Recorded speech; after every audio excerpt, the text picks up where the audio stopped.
Welcome back to my channel, where every story takes us somewhere unexpected. My name is Jake. I was 23, and before everything changed, I thought I knew exactly who I was.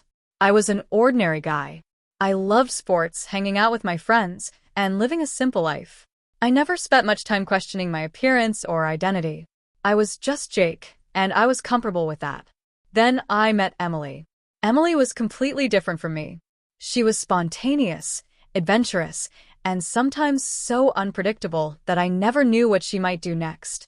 That was exactly what attracted me to her. Our relationship was playful and comfortable. We laughed together, tried new things, and rarely worried about what other people thought. But one afternoon, Emily handed me a small bottle. "These are just vitamins," she said with a mischievous smile. "They'll help with your energy." I trusted her, so I took them. At the time, I had no reason to believe anything was wrong. Weeks passed. Then I started noticing little things. At first, it was barely noticeable. My skin felt different. My mood seemed strangely unpredictable. I would wake up feeling emotional without understanding why. Then I noticed something else. My body was changing. I stood in front of the bathroom mirror one morning and stared at my reflection. Something about my face looked softer. I couldn't explain it.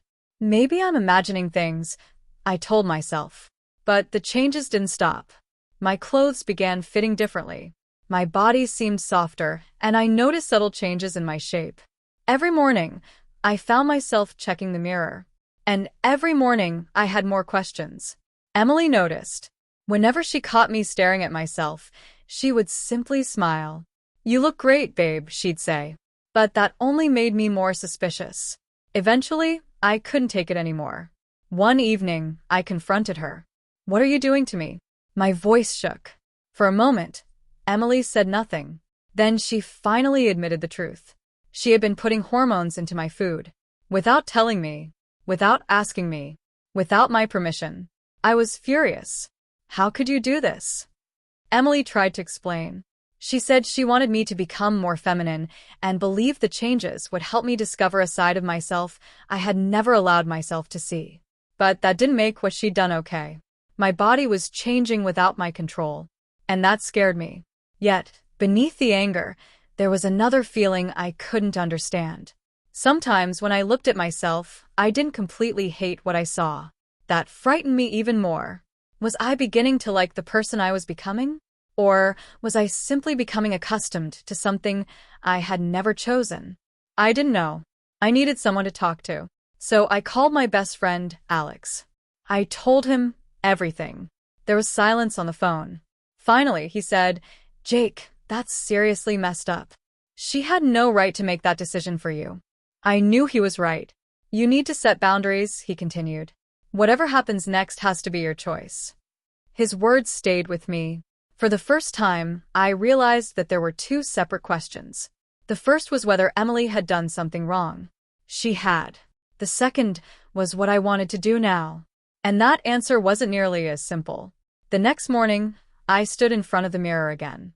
I was wearing one of Emily's oversized shirts. I looked at my reflection for a long time. My body had changed, but something inside me had changed too. I wasn't sure whether I was frightened by the transformation or fascinated by it.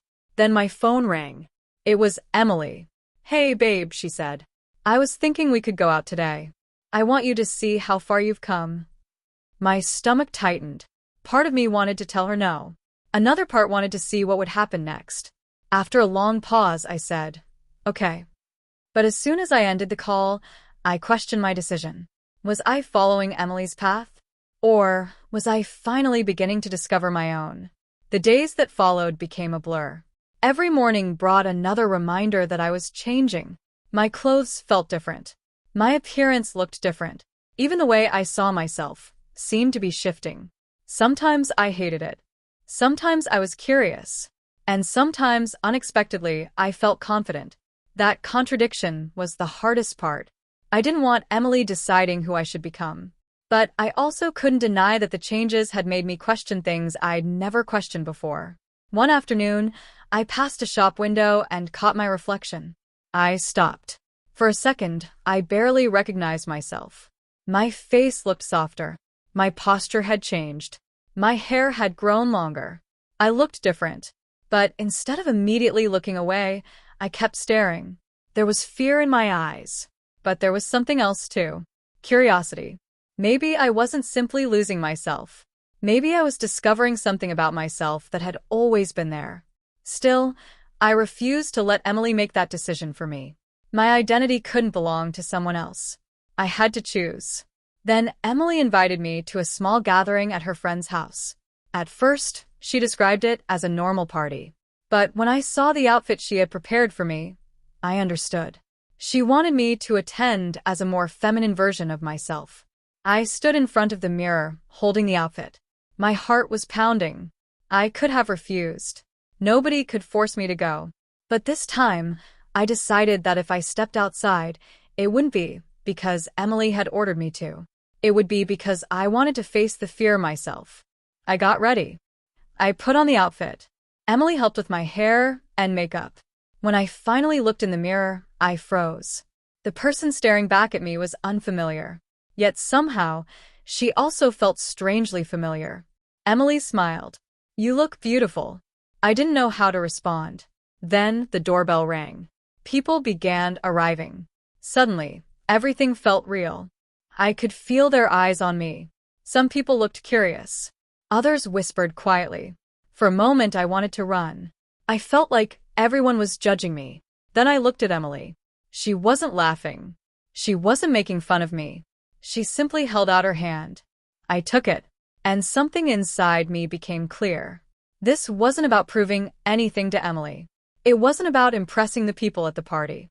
It wasn't even about the clothes. It was about me. For the first time, I realized that I could explore who I was without allowing someone else to define me. Emily had started this transformation without my permission. That part of the story would always matter. But what I chose to do from that point forward belonged to me. I looked around the room. The whispers didn't seem as loud anymore. The stares didn't feel as powerful.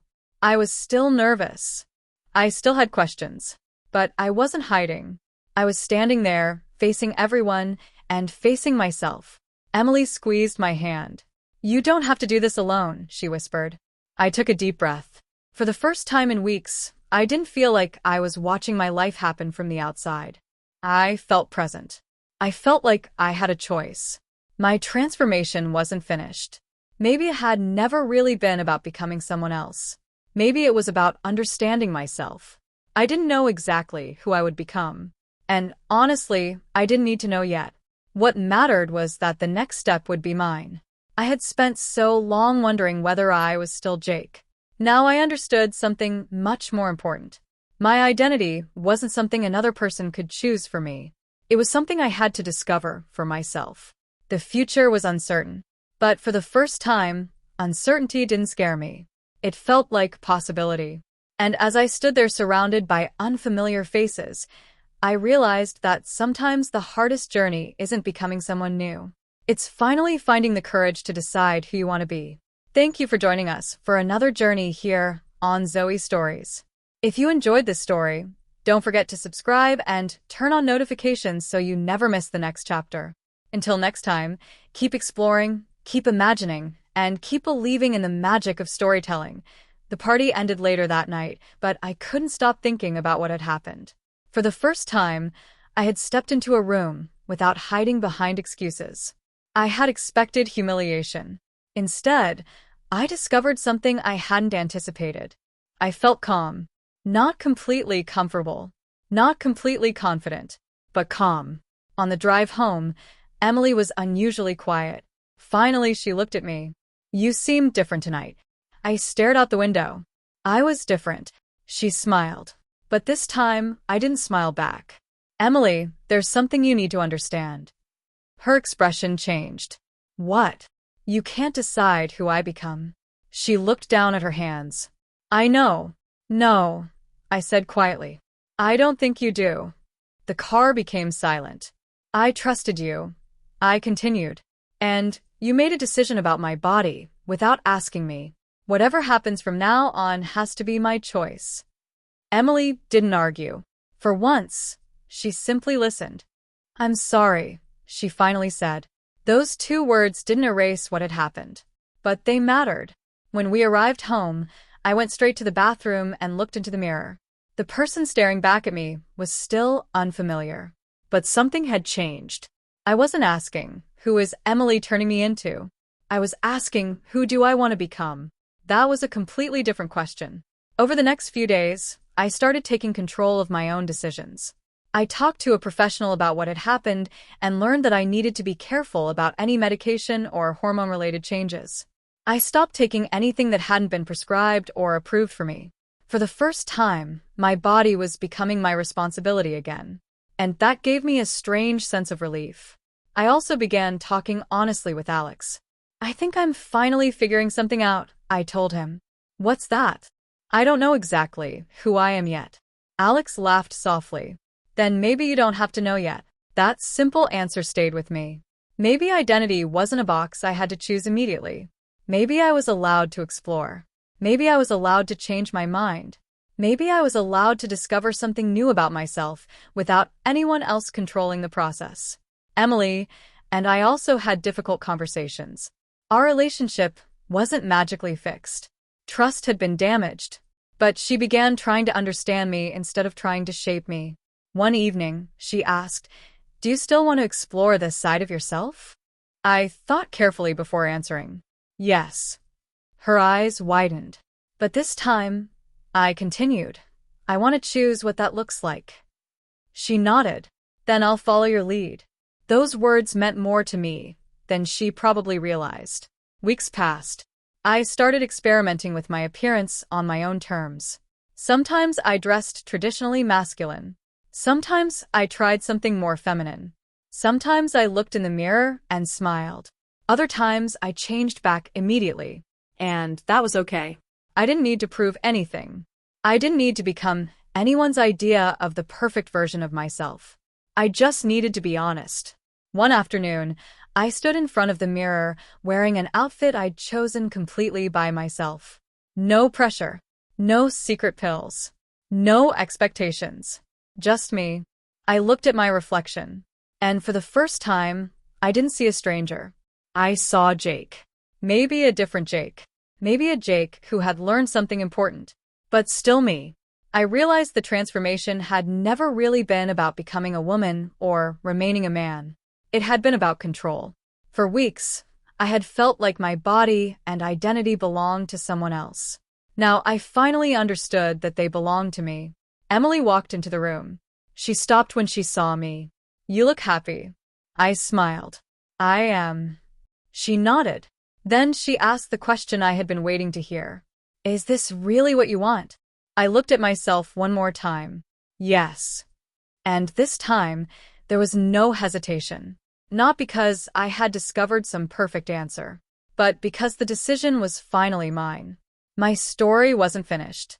In fact, it felt like it was only beginning. I still had questions about my identity. I still had fears about the future. And I knew rebuilding trust with Emily would take time. But I wasn't afraid of those questions anymore. I had spent weeks believing that transformation meant losing myself. Now I understood that sometimes transformation means becoming more honest with yourself. The person I became wasn't someone Emily created. It was someone I chose to explore. And whatever happened next, I knew one thing for certain. No one else would ever get to decide who I was again. For the first time in months, I woke up without immediately checking the mirror. That might sound like something small, but for me, it was a huge change. I wasn't constantly searching for signs of who I was becoming anymore. I was simply living. The conversations with Emily continued. Some were easy. Others weren't. One evening, we sat together in silence for several minutes before Emily finally spoke. "I know I broke your trust." I looked at her. "You did." She nodded. "I can't change what I did. But I want to prove that I can respect your choices from now on." I didn't answer immediately. Forgiving her wasn't something I could do overnight.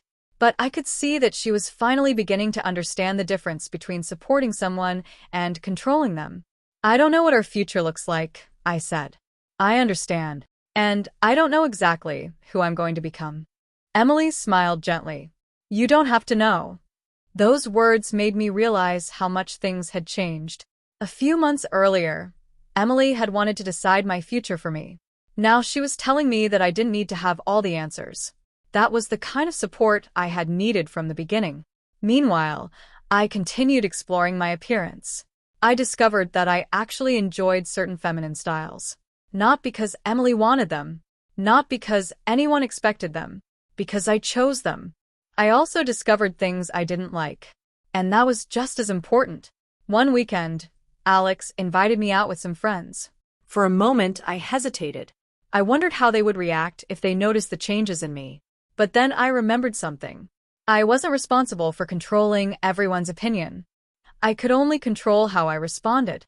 So I went. At first, I felt nervous. Then one of my friends looked at me and said, "You've changed." I laughed. Yeah, I guess I have. He waited for an explanation, but I didn't feel like giving one. Not because I was ashamed, because I finally understood that I didn't owe everyone an explanation about my identity. That night, I came home feeling strangely proud. I stood in front of the mirror, the same mirror that had once terrified me.